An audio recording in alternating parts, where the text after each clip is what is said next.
Welcome to the Football Show on PLZ Soccer's YouTube channel. I'm Peter Martin. Scott, Allan and Tam McManus are here with me. Delighted to have them on a Wednesday and your company as well. Hit the subscribe button on PLZ Soccer's YouTube channel and you can join the football family. And if you want all the breaking news at your fingertips, why not download the app? I'll get it out eventually in Google Play and the App Store as well. Lots to talk about on today's programme. Of course, Rangers out of the Champions League after that defeat to Dynamo Kyiv. Killy and St Mirren are on a mission to Norway. Can they surprise them and get into the next stage?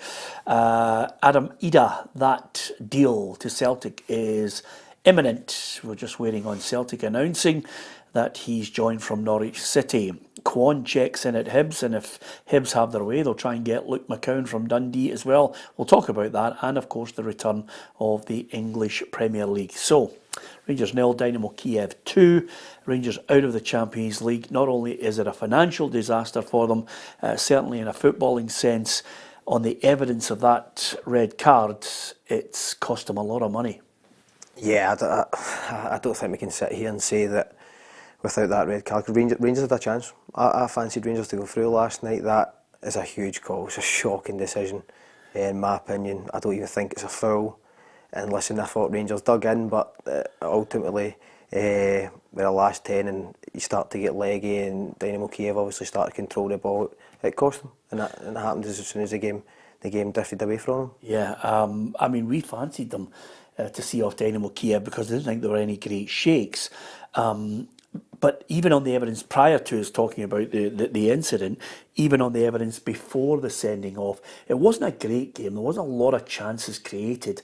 So from that point of view, it could always have 11 against 11. It could have hinged on a key moment. I think most of the Rangers players felt as if the best chance they would have had was maybe as the game wore on, just breaking them down. But suddenly when you get a man sent off, you're up against it. Yeah, and listen, it was a poor first half. I thought there wasn't a lot of chances in the game. I thought Dynamo Kyiv technically looked better. They kept the ball better without having any end product. Rangers just lacking quality in the final third. They're just really, really lacking quality, Peter. The decision to keep Czerny on the bench, I thought, was a strange one. I think bringing him on at half time, I mean, surely he's got an hour in him then. You give him the first hour. I think he's the only real bit of quality Rangers have got at the minute in those forward areas. Sending off changes the game completely. Totally agree with Scott. It's never a booking. It's not even a foul. It's a real poor decision. But Rangers got a wee lift after it, and their best spell in the game just after going down to 10 men. But they tired towards the end. And listen, I think that ultimately, I don't think Rangers were over the two legs. Were probably good enough, but the sending off did change the game last night. Yeah, Hugh, who's a Rangers fan, has mentioned on our feed. Hi, Peter, Tam, and Scott.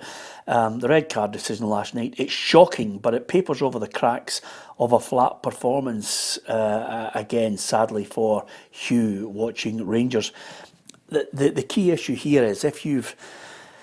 I don't know what the manager's thinking. He said that there are experts in there that say to him, look, he can't play 90 minutes, Czerny, so, you know, he's not going to be able to play the full game. But if you're trying to win a game, then get the key players on from, play your strongest side, and if he runs himself out, sub him after 50 minutes.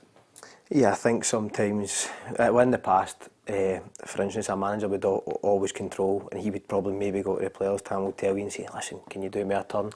I think here he's went with what the medical staff says, and there is kind of protocols, and would it do more damage long term or whatever if you maybe start make runs of risk, obviously playing a bit of time on Saturday. But for me, you play your best players, you get them on the pitch. I think a common theme we've seen with Philippe Clement is these subs at half time. Did he maybe think because of they would maybe get the better Dynamo Kyiv in the latter stages, maybe it'd be better to add in the second half? These are all manager decisions, but I think. But if he's on the second half, he comes on at the start of the second half, Scott.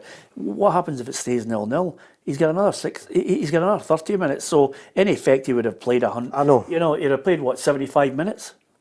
Yeah, no, I know. But if his game plan was he thought as the game went on that would be his best chance, and that's what he's stuck with. And he's obviously used the medical, obviously staff, and that obviously work with the player on a day-to-day basis and can kind of tell you about your injury prevention stuff and all the things that we do as players day to day. They probably thought that coming off the back of Saturday, then obviously a game on Tuesday, that was the best decision for for the team. Yeah, I mean the actual jump from Jefte, I didn't even see it as a booking. Never mind a second booking. Never mind a red card. No, it wasn't a foul, Peter, but he'd a couple of niggly ones just before that. But I don't understand what the ref's seen it. I think he's maybe seen an elbow. He's at a different angle from we've seen. It's never a booking, and you know it kills Rangers at that moment in the game. So listen, should he have subbed him at half time? No, I don't think so, Peter. No. You can't keep subbing guys that are on a booking. You've got to trust your players, and he jumped for a header. You know, it's not a foul. I don't know what the referee's seen there, and ultimately it's killed Rangers. But I agree with you, Scott. That it was a pretty flat performance before that, Peter. First half they didn't look like scoring, and a real lack of quality, as I said, in the final third. And bar a couple of scrambles in the second half, they didn't really create much either. So I think if you're a Rangers fan coming away for the game last night, you're a bit worried about the season ahead. Yeah, not only that, but I mean, although we're all well aware of the financial implications of it, I've always thought Hampden is not the great place to go, you know, for a regular football for Rangers.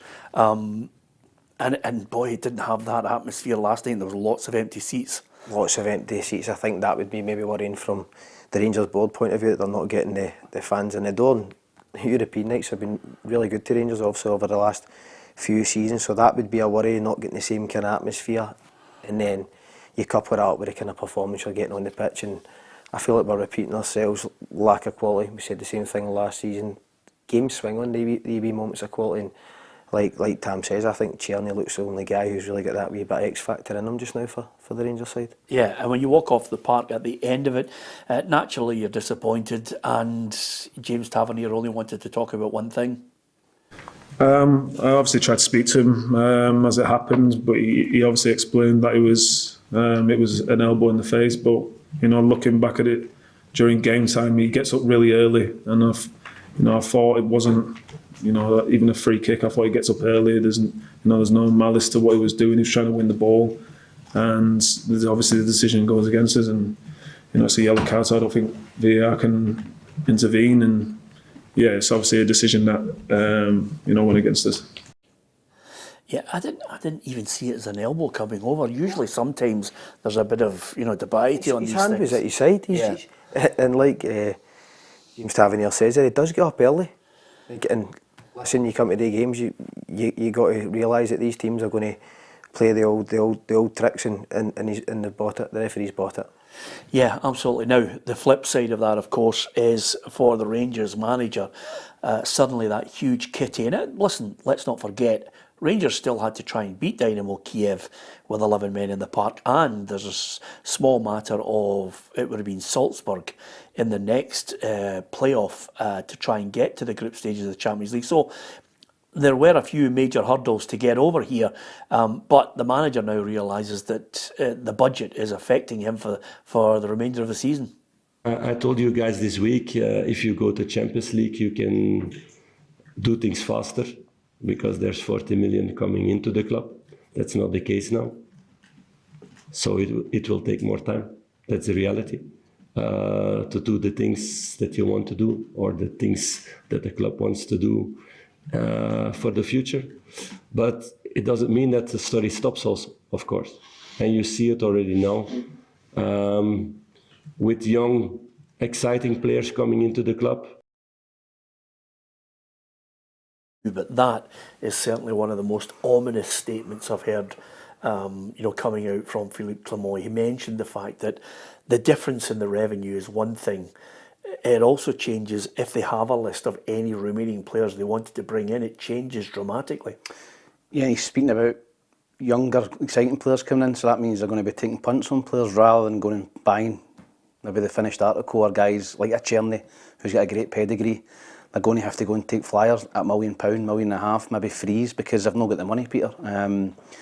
On Clement, I mean, I'm struggling to see what Rangers are trying to achieve, how they're trying to play, Peter. In terms of their formation, in terms of their tactics, I thought they just played a lot of longer balls at with Dessers last night. I think they're too direct. They're missing the midfield out, and a lot of Rangers supporters will be questioning why he's been given a new deal, Peter, even this early. And that's going to be an interesting next couple of weeks. They've got Celtic in the horizon as well. They've got a big League Cup game at the weekend. Supporters seem scunnered with the team. Hardly any turned up last night. So I think it's a real big 3 or 4 weeks for Philippe Clement at the minute. Yeah. I think what Tam says there about Philippe Clement, yeah, we've seen a bounce from what Michael Beale had left last season, but now this is where you're going to see the real him. He's not going to get the A players in. He needs to get his team really organised because they don't have the quality that Celtic have. They don't. So you're going to see what type of manager is. Can they be really organised? Do they have a way of playing? Agree with Tam. I don't think they do as such. I think your Barons and that, they're coming to play in part of the build-up. They come deep below the ball. It goes long. It drops down. They're 20 yards. Then people start questioning it's the midfielders' fault. It's not. There's no cohesion. There's no plan in terms of how they're trying to get to these areas. Apart from can we get Dessers to hold up and get players around them? Yeah, I think it's something like 7 wins in 19 games since the end of last season to this season. So he clearly has to try and get that fluency, that style, that organisation, and he's going to have to get it quickly. Although, to be perfectly honest with you, off the back of this game last night, he needs an injury to Yilmaz like a hole in the head as well, because suddenly you're trying to recruit players. Okay, you might have dropped the list and dropped maybe 7 or 8 players, but the last thing you want is injuries off the back of it as well. Yeah, I think that was a real blow to Rangers last night. I think naturally he'll maybe put Dejon Stirling. I know he's played there before, but he is obviously a right footer, but we know physically he can do well there, so that's probably the last thing he needed last night. But like I said, you're going to need to see what type of manager he is. Can he get the best out what he's got there, and can he get them organised, disciplined off the ball? Yeah, well, if you have to listen to John Bennett, quite simply, it's a long-term plan. He's got to get time. He's got to build his own side. But as I look at the fixtures right now, off the back of that, there's a real fallout of disappointment. Next 2 games, League Cup against St Johnstone, Ross County, and then it's the 1st of September. It's Celtic at Celtic Park, which again is one of those fixtures that's the last thing you want early on when you're trying to build a side. Yeah, I think it's easier to say people need time and patience than they actually give them it, Peter. I think in terms of Philippe Clement, I don't think he's going to get as much time as people think. I think that the board are going to back him. They have backed him. They're going to back him, in the rest of the transfer window with the money that they've got. But are the Rangers supporters going to accept Celtic winning another treble again? Are they going to accept finishing 15 points behind Celtic in terms of short-term pain for long-term gain? Are the Rangers fans going to accept that? Are they going to vote with their feet like they done last night? So I'm not so sure he's going to get the time that the board seem to indicate that he is. Well, that's the thing. If you don't have the performances on the pitch and the fans aren't turning up, there's always going to be questions asked, and that's when they try and get the fans back by listening to them if they want to change maybe further down the line, because from here on out it looks like it's going to be a long season for Rangers. Yeah, what are the options though? What other options does the chairman have? He's already come out and said they need to change their way of thinking. They need to change this short-termism, which is basically, if it's not working out, there were mistakes. How Michael Beale got the Rangers manager's job, I will never know. But you can't keep sacking them. He's just got an extension, and he's got to be backed. Automatically I look at last night and the reaction sometimes with Dessers, and I'm thinking they've got to get a striker. They need another striker. But we knew that 6 months ago, 7 months ago. That people knew that. I've obviously been watching Rangers play. I think I know we're saying about the short term, but sometimes you just don't have that luxury, especially at a club like Rangers. Something's got to give. I think we're now looking at 4 poor transfer windows. So they're saying short term. That's a long term. They've had 4 transfer windows and not much good business has been done from a Rangers perspective. Yeah, it's a tough one. I think there are going to be a lot of questions asked. It's going to be interesting. I think you pose a very good point there, Tam, which is quite simply, will the Rangers fans get out there in great numbers if early on they're under even more pressure? Particularly at Hampden, Peter. They don't want to be there anyway. And listen, being at Ibrox, and there'll be Rangers season ticket holders have great seats at Ibrox. Right maybe in halfway line. It's always a great view. and they might be stuck behind a goal at Hampden. I feel sorry for them because it's not their fault. Yeah. But there could be some of the seating at Hampden's horrendous. You know, if you're sitting at grass level behind the goals or at the side, you can't see the game. So they're not going to turn up if they're miles behind Celtic. They're just going, I'm not going to bother today. And that's a worrying thing for the board if the fans start not coming to the games. Never mind the seats. I don't like the stadium. It's too far away. It's too far away. I don't like it. It's too far. It's no atmosphere. I really don't like even going there as a player. I don't feel that it has a real feel to it when you step in. There's more feeling going to Tynecastle, I would say. Yeah, Do you agree? I agree with you. Yeah, I mean, listen.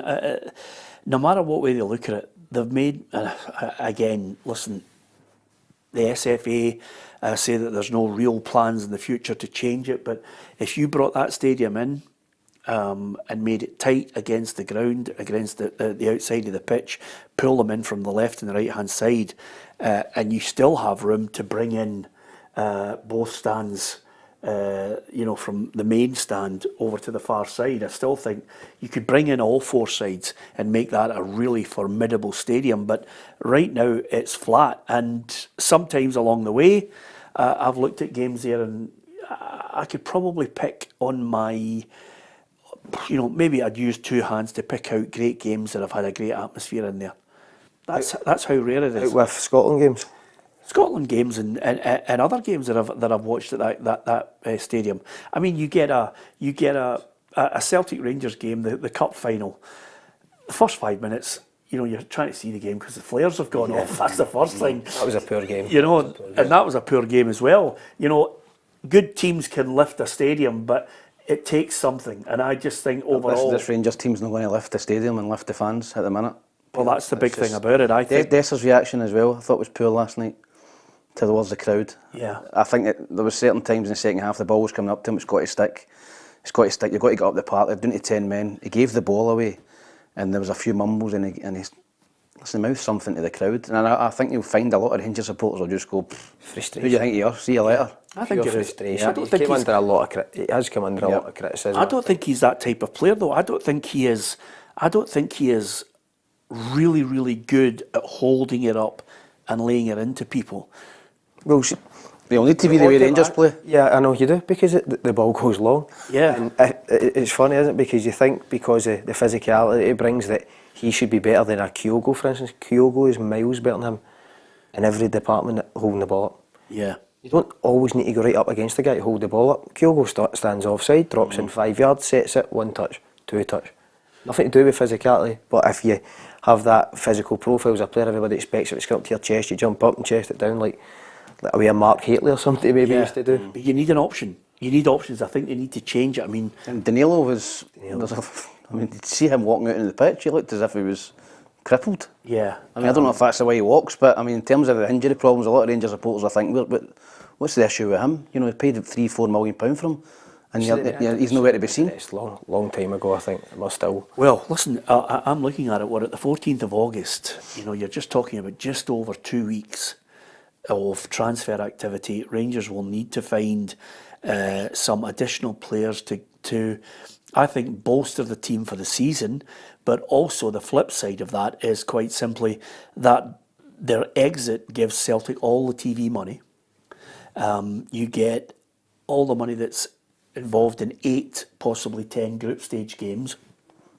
And then you've got a situation where you've got season ticket money, merchandise, they've won the league, and transfers that are coming. I mean, I do expect them to sell Matt O'Reilly. They could have an add-on if Frimpong's deal goes through. They're starting to offload players right, left and centre. They get the chance out, I think, after all the percentages and that, I worked out 3 million off Bojan Miovski, who's, I don't think he's made much. I think he's kicked one game for Celtic. One game. Financially. And you get points. So I think 60 million. I think Celtic now are staring at 60 million coming in for a Champions League. Then you've got the sales, then you get the season ticket sales, player trading, then the season ticket sales. I think they've spent maybe once all the players are offloaded. Right now they've just spent about 2 million. So they're in for a barrel load. They've got 70 million in the bank. I reckon minimum, you could pick anything between 150 to 200 million that Celtic will be cash rich. Now, some Celtic fans are obviously going to be looking and saying, you need to spend that. But right now, on the evidence of last night, they've suddenly had a cash windfall. No wonder Philippe Clement was going absolutely mental at the Italian referee, because on such decisions, sometimes they'll think it could affect your career. Yeah, well, the decision did affect the game. I think, going back to what John Bennett said about long term, that's long term when you're telling me about Celtic's financials or how, where, and from the short term to the long term, are Rangers going to be able to compete with that? Because the Celtic do want to go and ramp up a bit and sign guys for Adam Idah, potentially 8.5 million. Celtic can pay that, no problem. Where the Rangers claw back the gap, I just can't see it. Yeah, it's worrying times, I think, if you're a Rangers fan over the next couple of weeks, and what the fallout of It's this. looking like a one-horse race, Peter, this season. It's a one-horse race. It's not a two-horse race this season for me. And that's the Celtic team on Sunday, by the way, with one change of Schmeichel from the squad from the League Cup final, and obviously he did not do, wasn't involved. Rangers will do well to finish within 10 points of Celtic, in my opinion. Yeah. Well, listen, everybody's got their opinion on it. These things can swing one way or another. You can give us your view on it if you're a Rangers fan out there. What's your thoughts on it? We all know about, I think we all agree, that it certainly wasn't in our mind a foul. Yellow card, red card, you can give us your view on that, but the implications of going out to Dynamo Kyiv are huge financially for Rangers. It's a difference in the gap in money from what you get in the Champions League group stages to what you'll get in the Europa League, although, dare I say it, Celtic and Rangers over the last couple of years have been Europa League sides.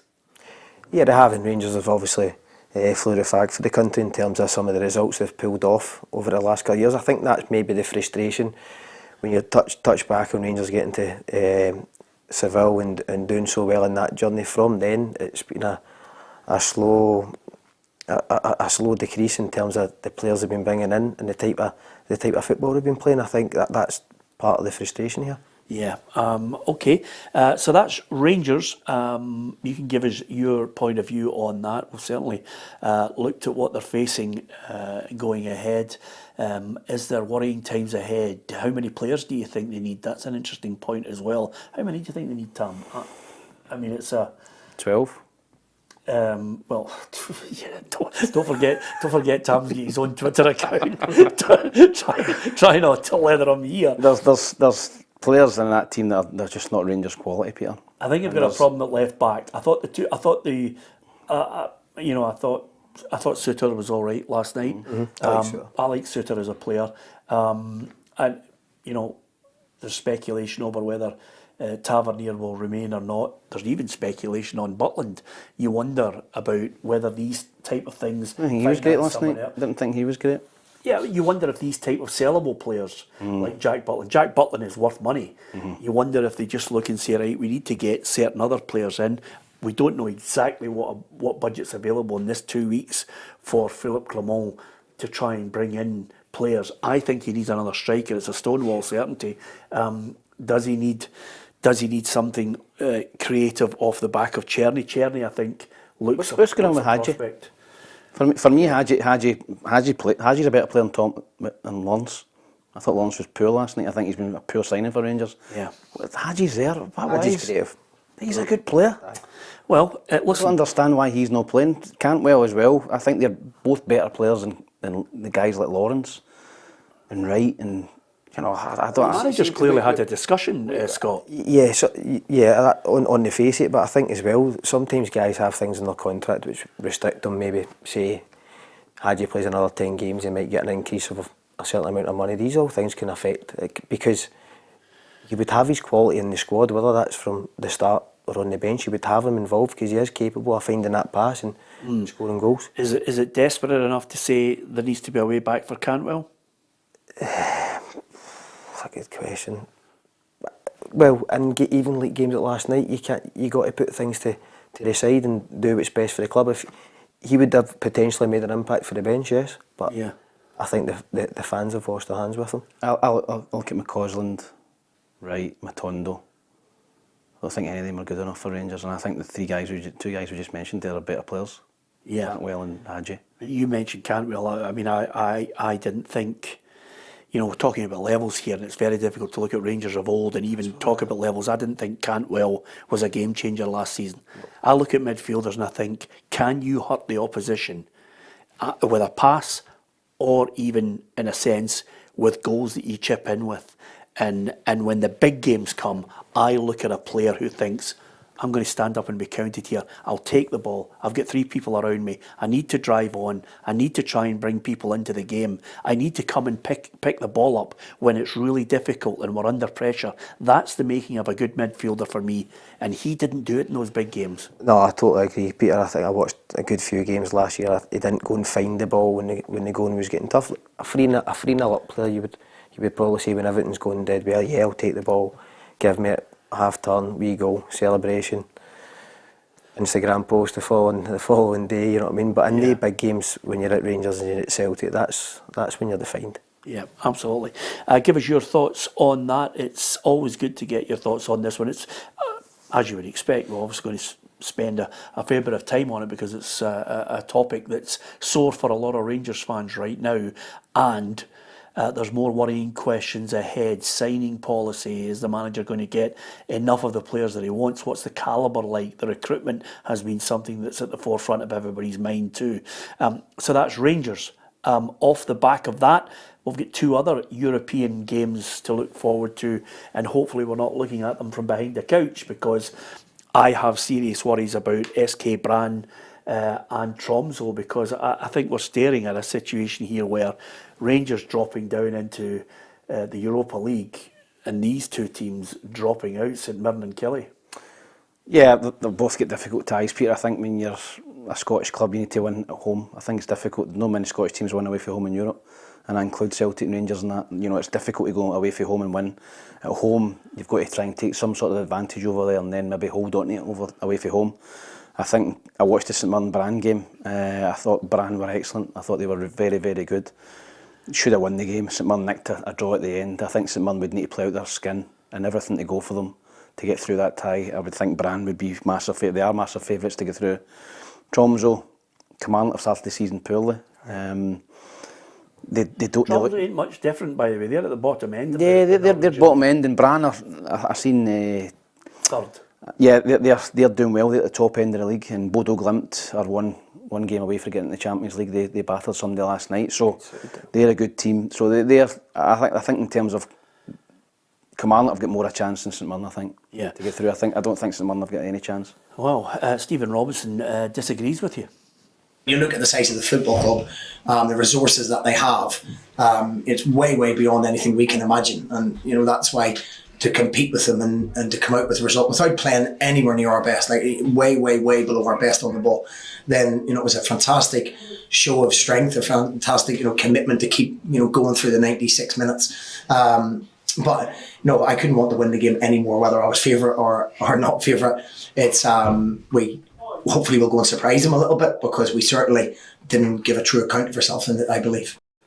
Well, I hope he's right, Scott, because I wanted them. Because of what we'd seen since the start of the season, I wanted them to get on the ball. I wanted them to high press. But in the end, Brann just dominated possession at times. Yeah, I think they were taken by surprise by the quality that Brann showed on the night. Did you feel as if there were 6 or 7 St Mirren players off it? Yeah, but I think that can now be turned as a positive in terms of they probably can't play any worse, but they were missing Mark O'Hara as well, who's a huge influence in terms of the midfield. But I think that's what Stephen Robson touched on there. They didn't play anywhere near their levels, and the players will have that feeling. They can go there. Listen, they're going to need to be comfortable in a defensive shape, because they will be chasing the ball quite a lot. I think that we've seen that with Brann. They can move the ball well, but it's football. You never know if they can get a good, solid structure and you maybe use the set pieces and nick a goal and then defend for their lives. Anything can happen. Yeah, St Mirren, can you see them do it? I think they might be able to nick something. Yeah, you fancy them to win? I fancy them. I am going to be positive. I think, like I said, I think they can play better.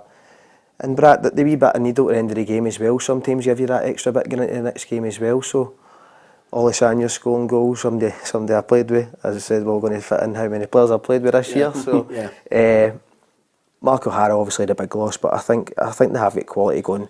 Produce a win. Yeah, I'm not going to be two-faced with you, by the way. Obviously, it's your second appearance on the show, and you're digging in, you're coming short for the ball, and you're giving us an opinion.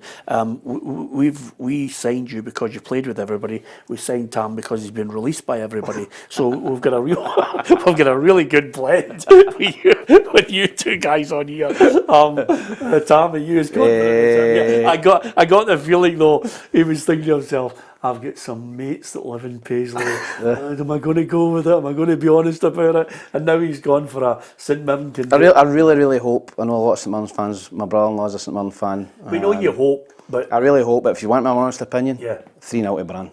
3-0. Yes. I think St Mirren are out. Equally so. If I was looking and saying to myself, there should be a team who can spring a surprise, it's got to be Kilmarnock. I mean, 2-2 from the last game, and I don't know, you at Tromso, if I said Dynamo Kyiv were no great shakes, I wasn't that impressed with Tromso, but again, they were able to go there and look the better team. Kelly are 4-1 to win with the bookies, Tromso 4-7. I just think it's maybe, from what I've seen of Kilmarnock so far, they're losing uncharacteristic goals. I think Derek McInnes has touched on that. If they can eradicate that, then yeah, they do have quality in the attacking areas, but when you're conceding goals that Derek McInnes will not be happy about, I think it kind of drags on to the next game, and they'll be wondering, one mistake, could he be punished? So I don't think Kilmarnock will go through. Yeah, Tam? Out in penalties. Out in penalties. Okay. I think they might take them. I don't think they're as good a team as Brann. I think they might take them all the way, but they maybe just fall short. Yeah, just out of curiosity, I don't know, this is a wee suggestion that, I don't know, football fans think this as well, but I'd rather see every aspect of football do away with extra time. Just go straight to penalties. I don't see the point. If you can't beat a team over 90 minutes, penalties. Straight to penalties. Why should you prolong a player consistently going through another 30 minutes? Your 90 minutes is the game. Did you like the golden goal? God, that was even worse. You don't like that? I think No, that's far more exciting than extra time's usually boring. Unless you're playing and you nick a goal with 2 minutes to go before penalties, you don't need to hit a penalty. So there's golden goals. I thought golden goal was brilliant. David Trezeguet won it when was it the Euros? He won the golden goal. Yeah. Cut back volley. I'm not sure. Top roof of the net. I'm not sure. I liked it. I didn't like it. Do you know why? Because You must have had a bad experience with it. No, but if you're a fan, right? If you're a fan, and all of a sudden the ball goes in, you're into extra time, and you're thinking, "Oh, come on, your team's hit a close one," and then the ball goes in the back of the net. You're 7 minutes into extra time. You go, all right, we're going to have to go home now. Trezeguet just scored. I didn't like it, whereas I liked... It's exciting, but... I know, but penalties are exciting. Penalties is an art. It's an art. It's all right for you scoring in the first minute for Kelty at the weekend, I missed a penalty in that Premier Sports Cup. Yeah. My first game actually playing for Kelty, off the bar. For me, Extra I'm time? I'm not a massive fan of extra time. I'm usually off at 70 anyway, so it'll be different. I'm usually on. Exactly. Are you keeping it? I don't mind it. I'd go golden goal. Would you? Oh, right, okay. Golden goal, extra time, penalties. Give us your thoughts on it. I'd love to hear from you on that one. I think Kelly are gone. You? Yeah. Yeah, okay, all three of us. They're to be proved wrong. Kelly fans that are watching the programme, I apologise profusely about it all. I really want both of the teams to go through, St Mirren and Kilmarnock, but let's be realistic about it. You've got to stand up and think to yourself, how can 7 players for St Mirren be off it in that home game? You've got to be on it. You've got to know what's at stake. We're going to talk transfers. We're going to talk Celtic, Hibs and a few other players in the Scottish Premiership. We'll talk about the return of the English Premier League as well. It's all to come after the headlines. Rangers' hopes of Champions League football came to an end last night after a 2-0 defeat at the hands of Dynamo Kyiv. And Philippe Clement didn't hide his feelings as his side went down to 10 men in the second half. Jefte just jumps higher, he doesn't move his arm is next to his body. So it's not a fall, it's nothing. And to lose a player that moment and to play with Dan. So I try to understand the decision and to ask, but the referee stick to his opinion. Ahead of St Mirren's clash with Brann tomorrow evening, Stephen Robinson believes his side have to step that bit further to make the next stage, which financially could be life-changing for the club. We're one game from getting into the next round, and then with a great chance of progressing. which could be life-changing for the football club and for the players. So we're not going and thinking we've done enough and we're going to get plaudits for a couple of games. And Aberdeen have agreed a £6.8 million deal for Bojan Miovski to join Spanish side Girona on a 4-year deal. For all the latest breaking headlines, be sure to hit the like button and subscribe to our YouTube channel, and don't forget we'll keep you updated across all of our social media platforms. Very much to Kerry Pollock with the headlines on the show. I want to apologise to Kenny Merchant, who watches the show from LA. So he's clearly just sitting there right now by a pool with a tinny. He's just looking and thinking, look at those 3 idiots there in the cold weather. Although you wouldn't think, you think you're on your way to LA. It's nice. Yeah, it's good today. But Kenny says Dons versus Real Madrid, best extra time ever. John Hewitt header was art. Kenny's a big Dons fan. You can't argue with that. There are some wonderful moments in extra time. Aberdeen fans remember that in '83, but there are others. A big thanks to Col. See, if you talk about a team too long, then they steam in. And you got to stop talking about Rangers. Yeah, Col says, welcome to PLZ Rangers Soccer Show. With all due respect, Col, it was a big game. Okay. Thanks to so many of you for your messages. We'll try and read out as many of them as we possibly can. Let's switch our attention then to, of course, some of the other deals mentioned there by Kerry in the headlines. Miovski to Girona. It's great money for Aberdeen. I just wonder, I mean, there was talk about them trying to sneak Sidibe out of St Johnstone, but they'll certainly need to find somebody who's going to plug the hole in the goals. Yeah, I think he was obviously a gem that they'd found. I think that's a great move for Miovski. Girona obviously doing really well last year. They Champions League this year? Yeah, group stage. Part of the City group. Very, very, very well. Good setup between them, Man City, already type of team. So that's a great move for him. And it's a good deal for Aberdeen, but there's not a lot of top strikers out there that you can sniff out for the type of money that you'd want to pay in the SPFL. Yeah. Plus, of course, once people know you've got 6.7 million, prices go up. start thinking we'll have a chunk of that. They've just signed the guy.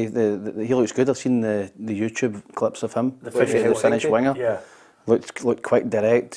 Good ability. Paid just under €1 million for him. So Aberdeen, I think, will reinvest that money. I don't think they're just going to bank the money. I think Dave Cormack certainly has backed every manager that's been there. Yeah, with all due respect to you, I was lucky enough to get a wee look at Scott's showreel, and it's just every pass is complete. I mean, they're all there. So you try to say that anybody can look at the defences, goals, brilliant vision, looking about, absolutely who puts a rubbish showreel together? You can look absolutely magnificent. You must have missed the 5 that get intercepted before that. So listen, at the end of the Aberdeen game at the weekend, the Dons fans are well happy. So it'll be interesting to see the type of player that he brings in. Managers, they bring in what they know at times. I think this manager and the style that he's trying to get there at Aberdeen, I think Jamie McGrath is going to be huge for Aberdeen. I think that Aberdeen fans are going to see the best of him. Yeah? Yeah, I really like him. I think very good on the ball, eye for a goal, can see a pass. I think sometimes in your career, the right manager and the right player meet at the same time, and I think he'll be a huge player for Aberdeen this year. Yeah, that's an interesting one. Of course, we're looking at all the transfers, the players coming in, the type of deals that may well enhance the quality of football. Certainly, I'd like to see a greater improvement in what we're watching in the Scottish Premiership. With that in mind, Hibs have been busy. They're getting ready for that League Cup match, back-to-back games against Celtic. This time it's at Celtic Park. So we sent our intrepid reporter Patrick Mullen to the capital city to find out how Hibs are preparing on and off the park. Hibernian will take on Celtic this weekend in what will be the second meeting between the two sides in just a matter of 7 days. This time around, the game takes place at Celtic Park in the Premier Sports Cup round of 16, a competition David Gray says Hibs should be setting their sights on, but to do that they've got to beat the best, and that all starts this Sunday afternoon. We know exactly what we're facing. It's not as if we have to wait another 10-12 weeks to then go and try and put on a performance again. So that's one benefit from doing it. But it doesn't make the test any easier for obvious reasons. Celtic are a very good side, and what I would say is it's a cup competition, so there's an opportunity on a one-off game. We need to be at our absolute maximum. With an opportunity, I've said it also numerous times, being at this club, the expectation to try and win a trophy. Now, to win a trophy you need to try and beat the best, and for us to go and do that, we need to try and do that at the weekend. Hibs and Celtic may go head-to-head on the park this weekend, but in the boardroom this week, well, they've been making some transfer deals. Kwon has joined the side on loan for the remainder of the season, and while David Gray says he cannot play this weekend, he has been delighted with his impact he's had so far on the training park. I think we've seen it straight away. Last 2 days on the grass, he's got real good quality, real technical ability, but also his physicality as well. You know, he's a real good athlete, covers the ground well. And he was someone I was really impressed with when he went on loan last season to St Mirren. Spoke to a number of people about him and had a lot of good references, and I've seen that straight away. So he's someone that we're delighted to bring in, and I'm delighted with how he started already. Cup football starts once again. It's Celtic versus Hibernian this Sunday. It kicks off 3 p.m. at Parkhead. Yeah, so there's some news from the Hibs camp. I think, we talk about managers and players getting time. The need is to get players in quickly for them. Sometimes managers are only good as the players that they have, and David Gray has got to convince people quickly that he's the real deal, and he's also got to try and mould a team together. The likes of a Nicky Cadden coming in, Kwon will add to it as well. Yeah, I mean, they've signed plenty of players. I mean, they're rivaling Chelsea, I think, for the amount of squad members they've got in their team. It's a big squad at Hibs now, particularly in the middle of the park. You know, another midfielder coming in. They're linked heavily with Luke McCown as well. So he's bringing players in. I think Kwon, I seen him against Hibs last season. He was outstanding. I think it was 3-0 in St Mirren, 3-1. Do you think that's been done strictly on what he's seen on Sunday? Do you think he's went out the next day? We need something a bit more physical covering the ground in the midfield? Yeah, I think the middle of the park's been a wee bit of a problem for Hibs for a number of years, Peter, and that's just, having someone physical in there that can get about the park and put tackles in, and I think that he's probably that guy. And David sounds as if he's impressed him already in training. As I said, I liked him at St Mirren. The rare occasions they get a game at Celtic, I didn't think he looked out of place either, so I think he'll be a good signing. Possibly one more to come in Luke McCown if Hibs can get what Dundee are looking for, which I don't think they're now that far away from. But I don't think there's any excuses for David now. I think he's brought a lot of good players in, and it's up to him now to gel them and mould them into a cohesive unit. Yeah, would you pay $750 for Luke McCown? Would I? He's out of contract in the summer. He's out of contract at the end of this season. It's a big transfer from Hibs to Dundee. Yeah. I'd say that. 26. I really like him as well. I do. I think it depends. David Gray will say yeah, because he wants the players he wants now. Because like we all know, you don't get a lot of time in football. I think. Obviously, looking to the game on Sunday, Hibs ain't going to play the same way. They went out from the get-go to look to try and press Celtic and win 4 minutes. I don't know if you've seen how high the Hibs line was to start with. 1 minute Cool was behind you, and then one ball, and it wasn't even like it was a great pass. It was just helped into a space. They don't react, and they're a goal down. So everything you've worked on during the week is now out the window. Celtic total control, and it could have been a lot heavier. I felt like Celtic kind of took their foot off the gas as the game went on. Yeah, and you've mentioned there, they're talking about the midfield. You mentioned that you think they needed some of the midfield. It was clear from last year. What was clear for me from last year was quite simply they needed a defence. They needed a back four for me. They gave goals away non-stop last year. They've got 2 new centre-backs and the new goalkeeper. Yeah, absolutely. And to be fair, it does take a bit of time for that cohesion to come, I think. No, but I thought that was the greatest priority. You build a team. Yeah. David Gray's a defender. He knows the score. That was his first 3 signings. Yeah, you build a team. You just lock it down and say, let's make us difficult to beat. Then we'll think about the flair. Yeah, but that still leads into your midfield as well. As much of a defensive stuff, you need to be defensive as a team. Yeah. There's too many gaps. They are conceding goals. They don't look like scoring goals. That's 0 shots on target the weekend against Celtic. And I know Celtic can do that to teams, but at Easter Road, Hibs fans won't be happy with that. But to be fair to Dave, he got players in last week who obviously aren't fit yet. So once everybody's up firing, you'll probably get a better look to see what Hibs are going to be like this season. Yeah, and he's got severe competition for places now as well, Peter. I think that's always a good thing. In the front line? I think he's got competition everywhere, Peter. Who's going to score goals for them? Well, he's signed 2 strikers. He's signed Kukarevich. He's signed Bowie. There's 2 there. Yeah. He's still got Venti there. He's got Eli Johan, who's not been playing. Eli Johan.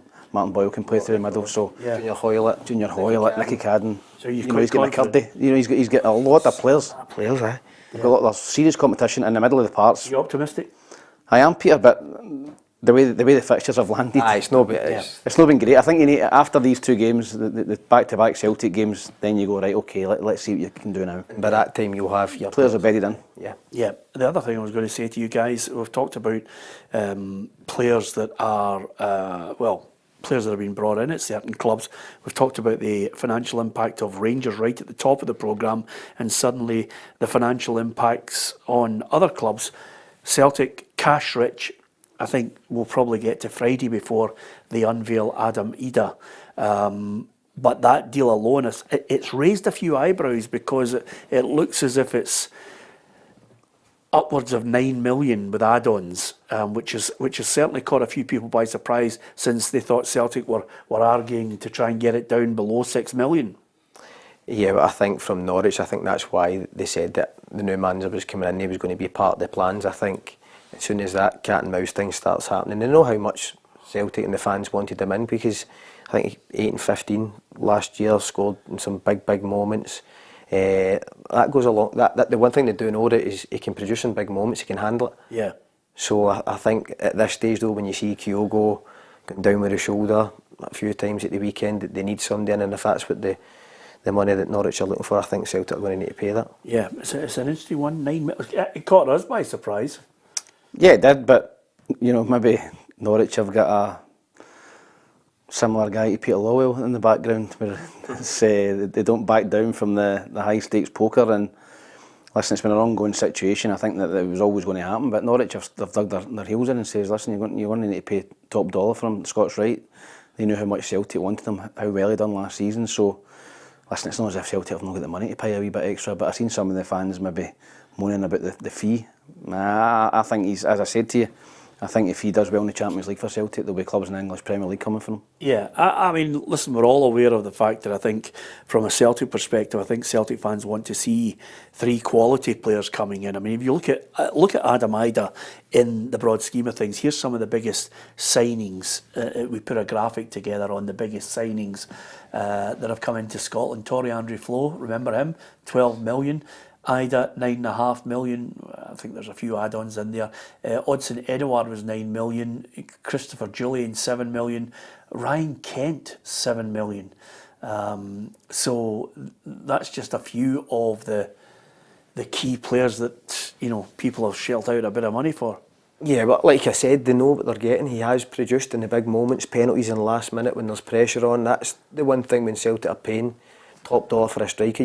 You don't always know what you're going to get, how they're going to handle it. He has shown that he can handle the pressure of playing for Celtic. Yeah, I think it's a good signing on the basis that, I think even nowadays when you look at how the English Premier League has created a complete imbalance across Europe, 9 million is just, in some cases you're buying potential. At 23, if he scores goals and Brendan Rodgers makes him a better player, he only had 7 starts last season. So he's 7 starts out of I think something like 19 games in total, and he scored 9 goals. So, but they were crucial goals. We were talking about big game players. Yeah. When he scored 2 against Hibs, which were vital at that point in the title race, and again scores in the 3-3 against Rangers, and scores the winner in the cup final. The Motherwell won away from home as well. At the Motherwell. So he's one of those players. He's totally different from a Kyogo. Yeah. But I still think Celtic need another striker over and above him. I think when Celtic come up against defences that sit really, really deep, I think that Kyogo struggles a little bit. I think he needs a little bit of space to run in behind. Adam Idah's a penalty box striker. You've seen the goals he scored, crosses into the box, getting across people, headers. He's a physical presence. He's a big lad. I think he offers something different from Kyogo in terms of playing against teams that are deep. I think Kyogo maybe in the Champions League, when teams are just press high against Celtic, you maybe get more out of him, with space in behind. So I think you need both types. Because there was times last year when Kyogo was ineffective in games, and you're thinking he's got to change it, and Idah would come on and probably win the game for Celtic. And apart from Schmeichel, which is a like for like with Hart, Bernardo and Idah are really kind of viewed by the Celtic fans as well.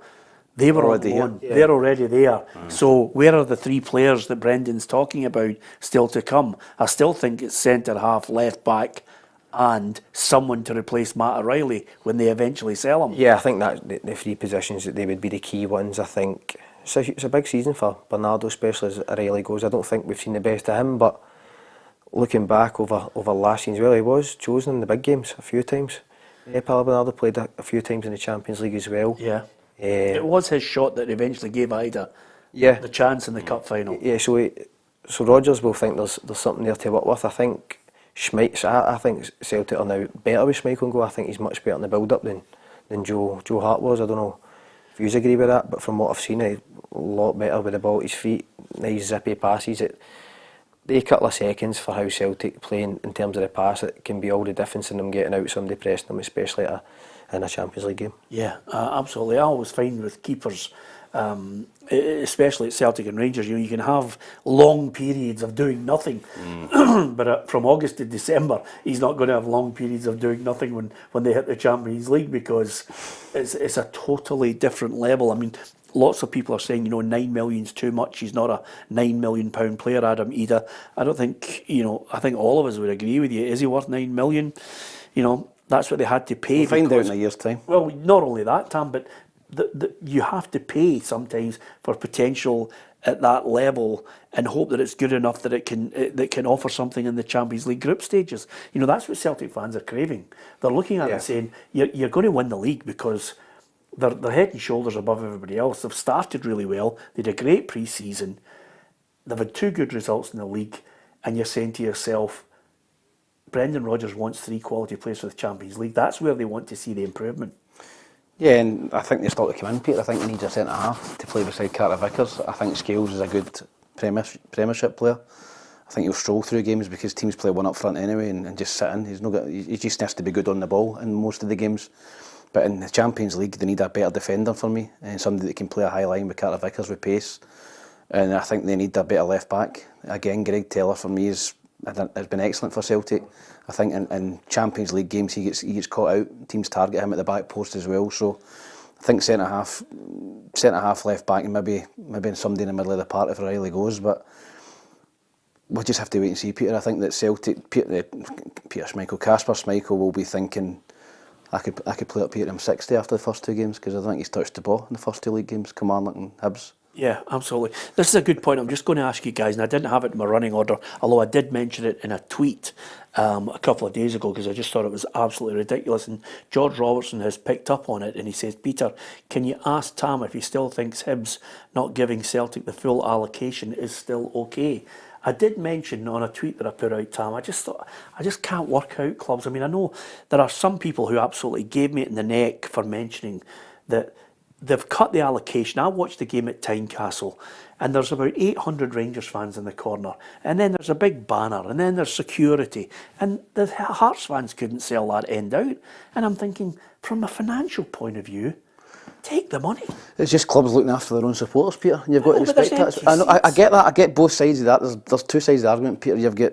I want to see full houses, and great atmospheres and away fans, and I want to see all that. But you've got also get clubs who want to look after their own fans, who have got families and going to the games, and you've got to respect that as well, Peter. So if clubs are prepared to take the hit financially, it's their call. It's nothing. There's nothing we can do about it. Yeah, I don't. I'm just saying. I don't agree. I'm not saying necessarily I agree with it, but I don't agree with it. I understand why clubs would do it to look after their own supporters. Empty at times. There's empty seats, and you're thinking to yourself. Yeah, but there has been bits of trouble here and there, and that's what the clubs will obviously play on. I think there's bits of troubles everywhere, Scott. Arrest them. If you break the law, you get arrested. I think Tam makes a good point with the obviously young kids and that who go to the game. Then they're obviously trying to protect their own fans, and they have the right to do that. I think obviously when you come from Glasgow and you're either a Rangers Celtic fan, you do think that everything you say goes, you know what I mean? And there is other clubs out there, and clubs who are doing their best for their club, the same as we all would. Yeah, but my argument with it is, and again, you're absolutely right, because having lived in Edinburgh for 12 years, you get that sense that Celtic and Rangers fans do feel that way. They think there's an entitlement and everything revolves around them. But if you get Celtic and Rangers fans who are going to pack out that stand and you get the money, you benefit from it. Well, they must have some amount of money there that they can actually do that, and we know that now. Obviously with Hibs, with the Black Knight funding and all, it's also came in. So I think it started with Leanne Dempster. That's when it first started, wasn't it, Leanne? A good few years ago. I think it was with Rangers initially, and it's kind of went from there. And then we can obviously go to Old Firm games when they weren't letting fans in for a period of time, and what were they saying? Looking after their own fans. So. Yeah. Absolutely. Okay, listen, League Cup to look forward to over the course of the weekend in Scotland. There's certainly some tidy fixtures. Aberdeen against Queen's Park, Dundee, Airdrie, Falkirk, Hearts, Spartans against Ross County, Rangers, St Johnstone. Then on the Sunday, it's Dundee United against St Mirren, Motherwell, Kilmarnock and Celtic against Hibs. Of all those games, what are you... Looking forward to Falkirk Hearts. I think that... I was going to say to you, I mean, of all the games there, we've got reporters out at those games as ever across our social media that we're covering them. Which match am I going to out of all of them? Falkirk Hearts. Yeah? I would go to Falkirk Hearts. Falkirk 40 games unbeaten. Yeah. You know, and a club record, absolutely flying. Started the season tremendously well in the Championship. Hearts coming off the back of a poor result, that could be your upset. You know, but I think that's the tie of the round. You know, I think that you look at other games. I think that's a standout one for me, Peter. Yeah, absolutely. I had the chance to go and get a wee bit of hospitality as well. At Falkirk? Yep. Right after you there. They're a great club, but I decided courses. I decided to get into the progress. I decided to get into the press box, you know, because I'm not really a hobnobber. Are you? You are, aren't you? I'm just a standard digester. He's a hobnobber when he goes to Hearts. Yeah, and Buzz likes after you. On sandwiches and everything. That's how he loves Hearts. What's he like, isn't he? Would you? You're definitely one of those guys that likes going for meals. I don't think. In fact, in the last 10 years, I don't think Ruffy's been to a match without a starter, a main course, and a sweet. So it's a tough call. Just before we go, by the way, and I think it would be remiss of me not to mention it. What a great goal he scored the weekend for the Kelty. 1 minute in. Bish, bash, bosh, back of the net. Back of the net, aye, and most importantly, 3 points. Our first, obviously, 3 points of the season. Going off, obviously, the point we got away to Montrose on opening day, so it puts us in a good position and gain a wee bit of momentum, and we're away to Arbroath this Saturday. Will be a tough game. Yeah, a wee bit of needle. The wind machine hopefully won't be on. No, listen, I've got the boys in there I get on really well with. It was just a place that didn't quite work for me in terms of on the pitch. But is it working for you at Kelty? Do you like the football that Tid's playing? Yeah, we're playing some good stuff, and getting 2 goals and a clean sheet, it gives you that. When you've got a new squad together, it gives you that bit of momentum that you need. Yeah. How do you like the park? It's a lovely stadium. It's a nice wee stadium. Yeah, it's Astro, isn't it? Obviously, Astro wouldn't be your first choice, but I think for obviously clubs further down the pyramid, it suits them, and they obviously get a revenue stream from the kids using it in the community and what have you. So a bit of time to adapt to it, but I'm getting used to it. Yeah, you should watch the goal, by the way. As soon as I'll have a look at it. As soon as they kick off, I could just see him. He's come from the halfway line. Great run, isn't it? He's just sauntering, and then he sees, I can see a cutback coming here, and then all of a sudden he picks up to a light trot, and then he gets there, and it's boom, it's away. All right, I'll need to have a look at it. Oh, you've got to have a look at it. It's well worth it. It's vintage Scott Allan. Anyway, and and just to show you, Kenny, who's out in LA, says Scott's finally found his level. Bang! Right over the top of it. Just when he was feeling great, Kenny, you absolutely do him in. Anyway, thank you very much to you for your comments on our feed. As ever, we like to talk about football. We'll give you an opinion.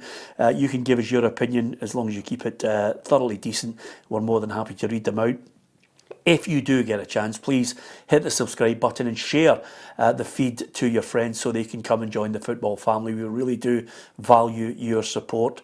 We'll have competitions this season as well, chance for you to enjoy it. Hopefully you'll enjoy a lot of the programming we've got coming up for you as well.